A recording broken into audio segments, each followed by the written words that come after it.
Eh bien salut à toutes et à tous, c'est Ambrosios et c'est aujourd'hui très heureux que je vous retrouve pour vous présenter une nouvelle vidéo sur le site web Axis, qui est un site pour lequel je n'avais pas fait de vidéo depuis longtemps. Donc aujourd'hui on va se retrouver sur le main level 4, donc le niveau principal 4, et il va nous falloir aujourd'hui trouver un utilisateur et un mot de passe.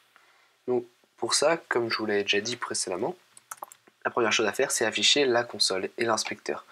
Donc sur un Mac vous faites commande Alt I, ou sinon vous faites clic droit et examiner l'élément sur Windows, et vous pouvez aussi le faire sur Mac d'ailleurs.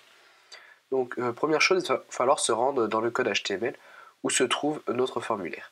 Donc pour ça, ici vous voyez vous avez une petite icône qui vous permet de sélectionner directement l'endroit où vous voulez être envoyé dans le code HTML. Donc ici on voit qu'on a un formulaire.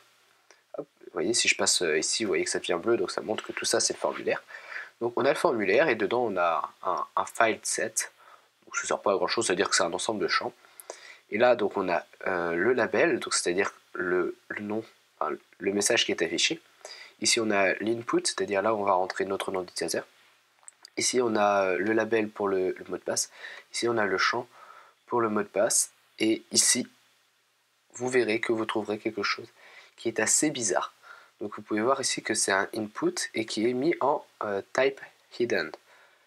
En type hidden, c'est-à-dire qu'il est fait pour être caché. Vous voyez, si je le mets en type text par exemple, vous verrez qu'il apparaîtra ici sur votre écran.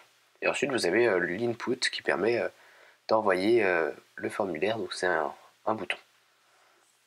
Donc ici vous voyez que ça ressemble étrangement à un lien, donc avec des retours vers des répertoires antérieurs dans l'architecture du site, et sur un fichier qui s'appelle ssap.xml. Donc on va faire ça, hop, on va copier, on va aller dans notre URL, et là on va mettre slash, et on va faire un colis de ce qu'on a copié dans le input. Et si on fait entrer, vous voyez que vous êtes redirigé sur cette page. Donc hop, je vais rouvrir la page où on était, hop, sans perdre l'autre. Et donc ce qu'on va faire, on voit ici qu'on a user, donc le name ça va être admin, le username ça va être 999 et le password ça va être 911. Donc on va retourner ici et on va écrire 999, ici du coup 911, et on valide. Et là, vous voyez que ça a marché.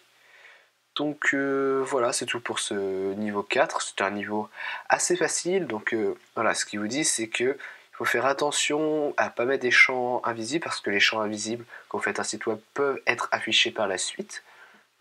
N'importe qui peut modifier l'interface de votre site, donc si vous mettez un champ invisible, il pourra être vu par la suite. Donc ce n'est absolument pas la solution à adopter quand on veut cacher un mot de passe.